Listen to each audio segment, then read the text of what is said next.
లింగమై ఆవహించరా ఢమఢమని డమరుక ధ్వని సలిపి చడదని వదిలించరా శ్రీవాయులింగమై సంచరించరా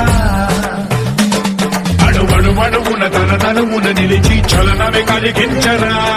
భస్మం చేసే అసురునే అగ్ని